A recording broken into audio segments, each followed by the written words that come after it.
எங்களுடைய வடக்கு மாநிலத்தை பொறுத்த வரைக்கும் கடந்த அரசாங்கத்துல இது நான் சொல்றதால கனவேருக்கு மன உளைச்சல்களும் மனநோய்களும் ஏற்படலாம்.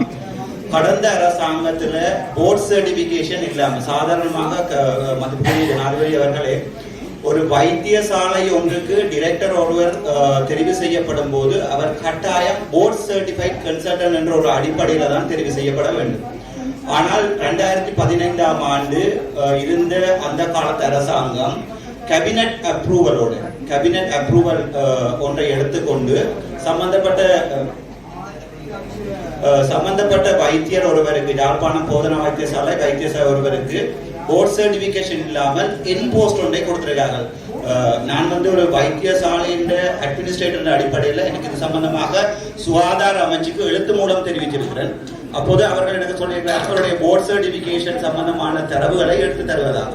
அதோட ஒரு வைத்தியசாலை ஒன்று ஒரு இன்போஸ்ட் ஒன்று கொடுக்கப்படும் போது உதாரணத்துக்கு ஒரு ஜனாதிபதி வாழ்நாள் ஜனாதிபதியாக மாறும் போது சில வேளைகளில் அவருடைய அடக்குமுறைகள் அதிகமானதா இருக்கும். கிட்டத்தட்ட 170 அதிகார ජනාධිපති මම මේක සිංහල කියන්න කැමති 170 ළමයි කවුරු තුනක් අරගෙන පඩි දෙන්නේ නැතුව සර්විස් විදියට මේ දාලා තියෙනවා මේක මම ඒගොල්ලෝ එක්කරන් அவர்களை அழைத்துக் கொண்டு சுகாதார அமைச்சருடைய யோசித்து பாருங்கள், ஒருவருக்கு 1 மாதம் சம்பளம் கொடுக்காட்டில் வாழ்வாதாரம் பாதிக்கப்படும்.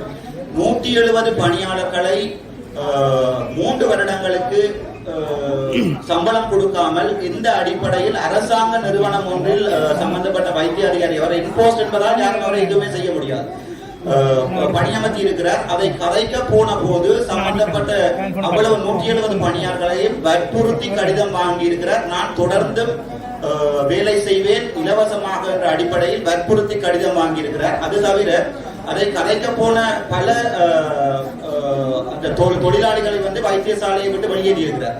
அது சம்பந்தமாக நான் ஒரு பாராளுமன்ற உறுப்பினராக கதைக்க போகும்போது என் மீது வழக்கு பதிவு செய்திருக்கிறார். இது ஒரு என்ன கவலை என்றால் ஜனாதிபதி அவர்களே, வடக்கு மாகாணத்துல இதுக்கு முதலும் டாக்டர் திலீப் என்று சொல்லி ஒரு சிங்கள மொழி பேசுகின்ற ஒரு நல்ல திறமையுள்ள ஒரு வைத்தியர் ஒருவர் வேலை செய்தவர். அவரையும் இனம்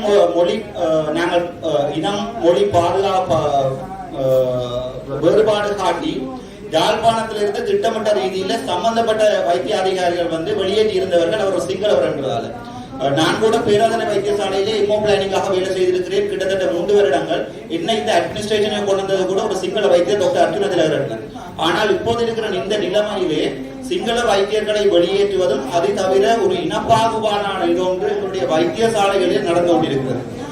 சாதாரணமாக வடக்கு கிழக்கிலே வைத்தியர்கள் இதுல இன்னொரு வைத்தியர்கள் இருக்கிறார், அவருக்கும் தெரியும். வடக்கு கிழக்கிலே வைத்தியர்கள் நியமிக்கப்படும் போது அவர்களுடைய ரேங்க் அடிப்படையில் நியமிக்கப்படும் சிங்கள மொழி பேசும் வைத்தியர்கள் தான் வருவார்கள். சாவச்சேரி ஆதார வைத்தியசாலை பேசுமொழியாக இருக்கிறது சொல்லி எங்களுடைய மதிப்புக்குரிய பாராளுமன்ற உறுப்பினர் ஸ்ரீதரன் அவர்கள் ஐயா சொல்லியிருக்கிறார். என்னென்றால் அந்த வைத்தியசாலையினுடைய டிரெக்டராக இருந்துதான் நான் இப்போது பாராளுமன்ற உறுப்பினர் பதவிக்கு வந்திருக்கிறேன். அந்த வைத்தியசாலை ஐயா டைபி தரத்துக்குரிய வைத்தியசாலை. அந்த வைத்தியசாலையில 2014ஆம் ஆண்டு ஒரு கட்டிடம் கட்டப்பட்டு 2024ஆம் ஆண்டு நான் என்னுடைய தொழிலை இழந்துதான் அந்த கட்டிடம் இயங்கிக் கொண்டிருக்கிறது.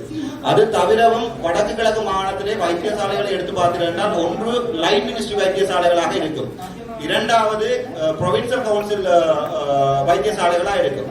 லைன் மினிஸ்ட்ரி வைத்தியசாலைகளுக்கு நாங்கள் வளங்களை கொண்டு கொட்டுவதால் சென்ட்ரலைசேஷன் எனப்படுகின்ற பிரச்சனை உருவாகும். அதாவது ஒரு வைத்தியசாலையிலே நோயாளர்கள் தொடர்ந்தும் லைன் அடிக்க வேண்டிய நிலைமை வரும்.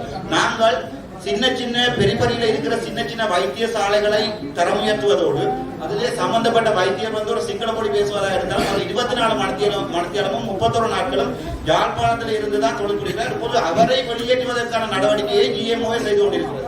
நான் இப்போது பார்த்திருக்கிறேன், எங்களுடைய சமன்பத்திரன் அவர்களுக்கு எதிராக ஆதார வைத்தியசாலை சாவச்சேரி மட்டுமல்ல வேலணை வைத்தியசாலைக்குமே அவருக்கு எதிராக நடவடிக்கை எடுத்து கொண்டிருக்கிறது. ஆதார வைத்தியசாலைக்கு இன்று பிரதியீடு செய்யப்பட்ட வைத்தியரை நான் நினைக்கிறேன் சமன்பத்திரன் அவர்கள் சொல்வார்கள், மன்னார் அல்லது கிளிநொச்சியிலிருந்து தற்போது ஸ்ரீதரன் ஐயா சொல்றார் என்னென்றால் சில நேரங்களில் நாங்கள் மருத்துவங்கள் சம்பந்தமாக கதைக்கும் போது அந்த அடிப்படை அறிவுகளை யாரையாவது கேட்டுக்கொண்டு வருவோம். கன்சல்டன் என்றது என்னென்றால் அது வந்து ஒரு MBBS முடிச்சு போட்டு இன்னொரு 5 இயர்ஸ் படிச்சா தான் ஒரு கன்சல்டன்ட் ஜனாதிபதி. ஆனால் சாதாரண ஒரு வைத்தியரை தான் பிரதிநிதி செய்திருக்கிறார்கள். அதை அவர்களுடைய சிங்கள பிடி பிரதிநிதி செய்திருக்கிறார் என்பதற்காகத்தான் ஒரு அரசியல் அடிப்படையில் சொல்லப்படுவதில்லை. சம்பந்தப்பட்ட பிடியில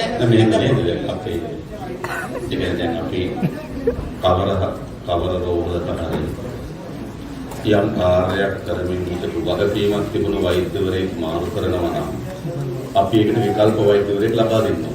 ඒකනේ අපි මේ ප්‍රතිපත්තියට අපි එතුමා යම් ඔපරේෂන් කරමින් හිටිය නම් මැදිහත් වෙමින් තිබුණා නම් එතුමා ඉවත් කරනවා නම් ඊට විකල්ප වෛද්‍යවරයෙක් ලබා දෙන්න ඕනේ. දැන් මෙතන වෙලා තියෙන්නේ වෛද්‍යවරු දෙන්නෙක් ඉවත් කරලා තියෙනවා. නමුත් ඒකට අවශ්‍ය වෙන වෛද්‍යවරු ලබා දීලා නැහැ.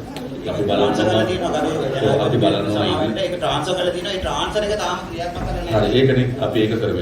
ඒතකොට තියෙන්නේ මේ දෙන්න අපි ඉවත් කර ඒ දෙන්න ට්‍රාන්ස්ෆර් කරනවා නම් ඊට දෙන්න ඕන.